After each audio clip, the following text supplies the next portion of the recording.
Vimos lo que era el movimiento de caída libre y habíamos dicho que el movimiento de caída libre era sencillamente un movimiento acelerado, sencillamente que la aceleración correspondía al valor de la gravedad, ¿cierto? O sea que en caída libre,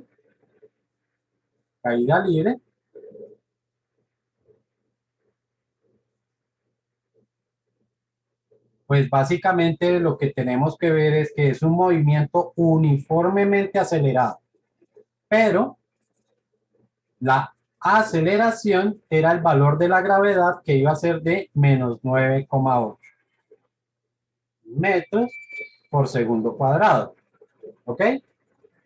Y eso nos generaba unas variaciones, o no unas variaciones, sino, digamos, unas condiciones particulares para las ecuaciones de movimiento acelerado. Y entonces habíamos visto primero que íbamos a tener una ecuación que nos permitía calcular el tiempo, que iba a ser igual a la velocidad final, perdón, velocidad inicial, creo que iba a quedar ya así, menos velocidad inicial, menos velocidad final, dividido entre 9,8. ¿Cierto? Creo que quedó así la ecuación. O despejando la velocidad final, que iba a ser igual a la velocidad inicial, menos 9,8 multiplicado por el tiempo. ¿Ok? Encontrábamos por allá una ecuación de altura que me decía que la altura iba a ser igual a la altura inicial más la velocidad inicial por el tiempo menos 4,9 por el tiempo elevado al cuadrado. ¿Ok? Y de ahí también encontrábamos dos ecuaciones auxiliares, las mismas auxiliares de el movimiento acelerado. Una me decía que 19,6 multiplicado por la altura final menos la altura inicial era igual a la velocidad eh, inicial al cuadrado menos la velocidad final al cuadrado. ¿Sí era así?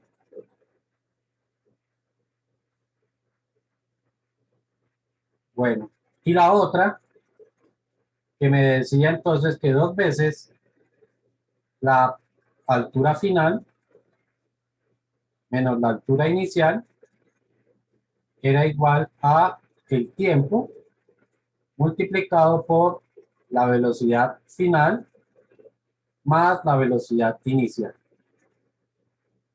¿Ok? Entonces, a partir de aquí vamos a proponer algunos problemitas adicionales. Entonces, veamos la siguiente situación.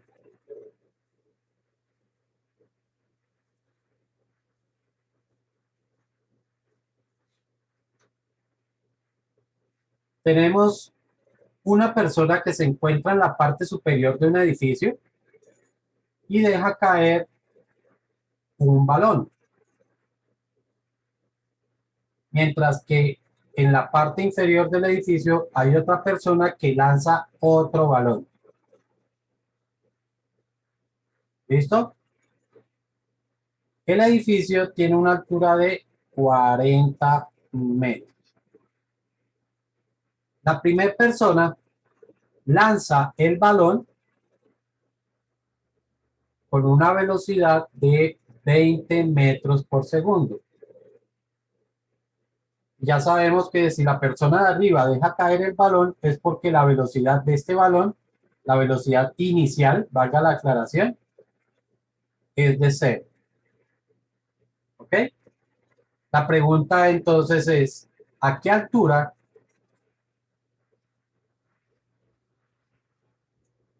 se chocarán los dos balones?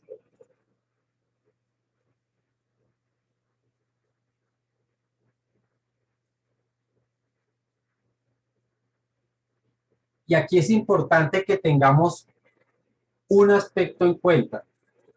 Resulta que puede ser que efectivamente el primer balón suba mientras que el otro vaya bajando, bajando, bajando, y efectivamente se encuentre en algún punto por aquí intermedio, ¿ok? Que no necesariamente es la mitad. Nosotros decimos intermedio a cualquier punto que se encuentre entre ese recorrido, ¿ok? Vuelvo y repito, no necesariamente es la mitad. Pero también podría ocurrir lo siguiente. ¿Qué tal si esa velocidad no alcanza para que el balón suba, suba, suba, sino que el primer balón haga este recorrido? Sencillamente llega hasta un punto, no sube más y después empieza a bajar. Mientras que el otro balón empieza a caer, caer, caer, caer, caer, caer y realmente nunca lo va a alcanzar. Podrían ocurrir esas dos cosas. ¿Listo? Entonces, qué podemos entender o cómo puedo saber qué es lo que va a pasar? Si la altura, ojo, si la altura es positiva, es porque sí se encontraron en algún punto intermedio. ¿Ok? Se encontraron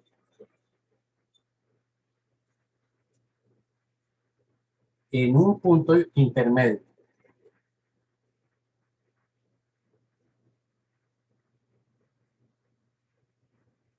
Pero si la altura es negativa, es decir, si Y resulta ser negativo, entonces es porque no alcanzó a chocar, que sería la segunda condición. ¿Listo? Ahora, ¿por qué se puede dar esto? Pues sencillo, porque es que la física se vale de procedimientos matemáticos y resulta que en matemáticas, a las matemáticas no le interesa si eso es positivo, si eso es negativo. Ella sencillamente hace un procedimiento numérico, ¿cierto? Para obtener un resultado. Pero no, pero ella no se ocupa de decir, ah, es que esto sí quedó por arriba o quedó por debajo. Vuelvo y repito, para las matemáticas no es importante eso. Lo que nosotros tenemos que hacer es que físicamente tenemos es que interpretar un resultado matemático. ¿Listo?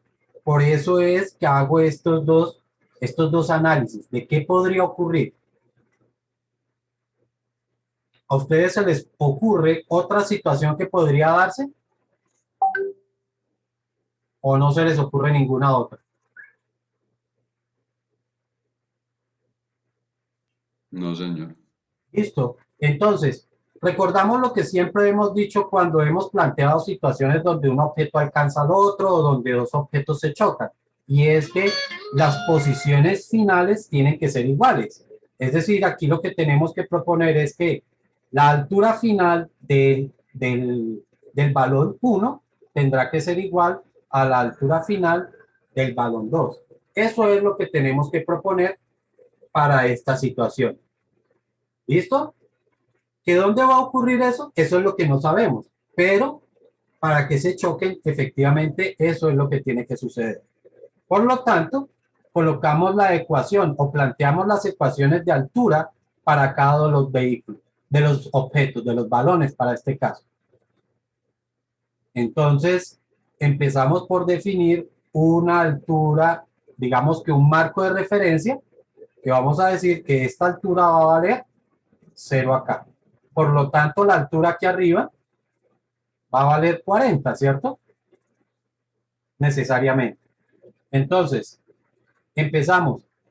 Voy a escribir esta ecuación de altura para los dos balones. Para el primer balón, decimos su altura inicial, que es de 40, más la velocidad inicial, que sabemos que es 0, multiplicado por el tiempo, menos 4.9 por el tiempo elevado al cuadrado. En este caso, este 0 se puede eliminar, por lo tanto nos queda que Y1 es igual a 40 menos 4.9 por el tiempo elevado al cuadrado. Y ahora planteamos la ecuación de altura para el balón 2. Entonces, para el balón 2, decimos altura inicial. Recuerden que empieza el balón 2, empiezas aquí abajo. Por lo tanto, la altura vale 0. Más la velocidad inicial del balón 2, que es de 20, menos 4.9 por el tiempo elevado al cuadrado. ¿Listo? Y como estamos diciendo que la altura 1 tiene que ser igual a la altura 2, pues escribimos sus ecuaciones. Altura 1, que es 40 menos 4.9 por el tiempo al cuadrado, tiene que ser igual a altura 2, que era 20, menos 20t, 20t, me comí la t, menos 4.9 por el tiempo al cuadrado. ¿Listo? Como aquí tenemos cuadrados, significa que es una ecuación cuadrática. Y recordamos que para solucionar este tipo de ecuaciones siempre vamos a trasladar todos los valores hacia un solo lado. Entonces me quedaría, voy a pasar todo hacia la derecha. O sea que ya a la izquierda me queda un 0 porque ya no hay nada. Y esto sería 20t menos 4.9 t al cuadrado. Ahora el 40 que está positivo pasará al otro lado negativo. Y el 4.9 que está negativo pasaría positivo.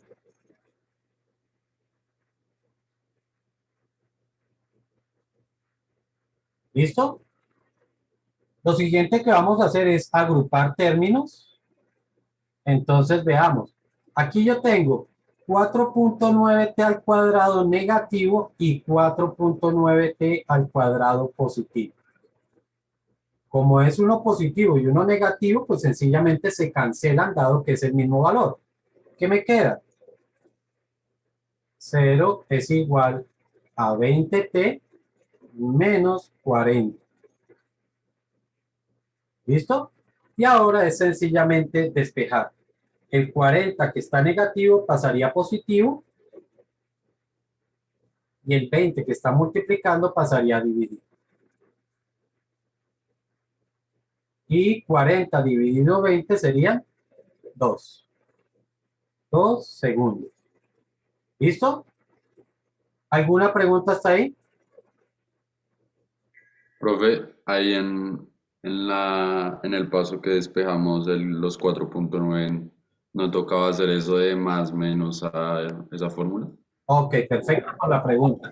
Si tú te das cuenta, pues en este momento o cuando acabamos de hacer esto, que fue cancelar los 4.9, los dos, pues ¿qué pasó con los cuadrados? Se fueron, Se fueron. Recuerda que lo que tú me estás preguntando es precisamente por la fórmula cuadrática. Y la fórmula cuadrática uno la aplica cuando tiene cuadrados, ¿sí? Si me hubiese quedado algún cuadrado, sí tendría que aplicarlo. El problema fue que aquí se eliminaron. Entonces, si se eliminan, no necesito resolverlo por la fórmula cuadrática. Vale, profe. ¿Listo? Ok, entonces me dice que los dos balones se chocan a los 2 segundos, pero esa no era la pregunta. La pregunta era, ¿a qué altura se chocan los dos balones? ¿Cierto? Pero como ya sé en cuánto tiempo lo hacen, pues puedo tomar o la ecuación de el balón 1 o puedo hacerlo con la ecuación del balón 2. Con cualquiera de las dos me tiene que dar el mismo resultado. Vamos a hacerlo en la siguiente página para ver que efectivamente los dos resultados dan lo mismo.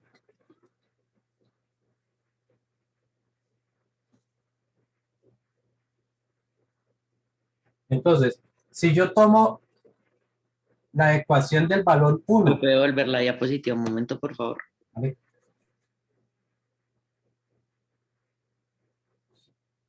Listo, gracias. Si tomamos la ecuación del balón 1, entonces vamos a calcular la altura.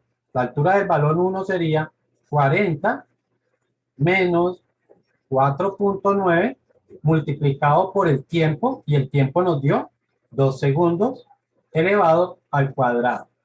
Si hacemos ese procedimiento sería 40 menos 4.9 por 2 al cuadrado, y eso nos daría 20.4. O sea que el primer balón está a una altura de 20.4. Veamos qué pasa con el segundo. Ahora, bueno, aquí pues no lo cancelé, pero este 0 se debió eliminar, ¿no?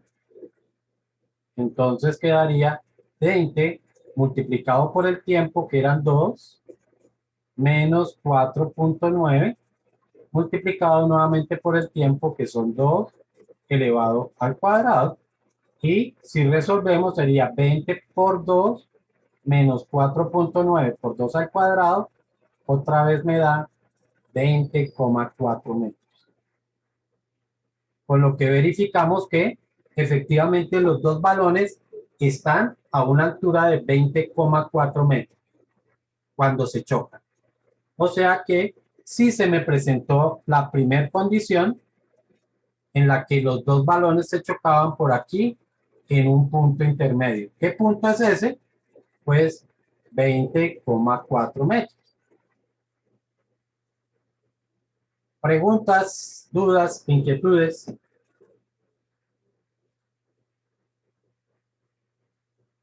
Profe, ¿en qué casos, perdón, es que se pueden dar las dos condiciones que nos dio? Las dos condiciones, no. Realmente no se van a dar las dos. O nunca se van a dar las dos. No, profe, o sea, yo sé que nunca se van a dar las dos. Mi pregunta es en qué tipo de ejercicios se puede dar alguna de las dos. Bueno, aquí tenemos este ejercicio. Pues precisamente lo que estaba ocurriendo es que, bueno, voy a hacer nuevamente el gráfico por acá, donde un balón caía y el otro balón subía, y sencillamente se encontraron en un punto intermedio, ¿sí? Aquí se encontraron los dos balones. Por aquí salió el primero, bueno, uno y el otro salieron así y se encontraron en un punto intermedio. Yo lo que decía es, ¿qué pasa si la velocidad que yo le doy al primer balón es muy pequeña y el balón no alcanza a llegar por allá, sino solamente hace un recorrido así y vuelve y cae? ¿Sí? Mientras que el otro balón empieza su recorrido y nunca lo alcanza a chocar. Date cuenta que en esta situación no lo alcanzó a chocar porque el primer balón no alcanzó a subir. ¿Sí está claro? Sí, señor. Entonces, esto lo que me va a decir es que recuerda que como el balón que viene de arriba, digamos que va a ganar velocidad, ¿cierto? Cada vez que cae, gana y gana y gana y gana velocidad. Lo habíamos discutido en la sesión anterior. ¿Ok? Mientras que el primer balón realmente empieza su recorrido, es como si empezara el recorrido de caída desde acá, ¿sí? Mientras que el otro empieza su recorrido desde acá. Lo que va a ocurrir es que en algún momento la velocidad del balón de arriba va a ser tan alta que va a alcanzar al balón de abajo. ¿Pero dónde lo alcanzaría? En teoría lo podría estar alcanzando cuando estén por acá, ¿sí? Es decir, por debajo del nivel del piso. En teoría. Entonces, matemáticamente, ¿qué era lo que me hubiera dado? Que el resultado hubiese sido negativo. ¿Sí está claro? Eso es lo que hubiese ocurrido. Entonces, si ese resultado les hubiese dado negativo, era por eso, era porque se consideraba que realmente lo iba a alcanzar por allá. Pero es que eso nunca va a pasar porque sabemos que el piso no deja que el balón llegue a ese lugar, ¿cierto? El piso evita que el balón siga bajando. Por lo tanto, no va a ocurrir eso. Pero numéricamente sí me puede dar, ¿sí? Si yo hubiese dado, por ejemplo, una velocidad inicial, qué sé yo, de por ahí 5 o una cosa así, pues de pronto me hubiera dado que nunca lo habría alcanzado. ¿Sí estamos, chicos? Sí, profe. Bueno. Ok, entonces aquí tenemos problemas donde estamos hablando ya de dos objetos en un movimiento de caída libre.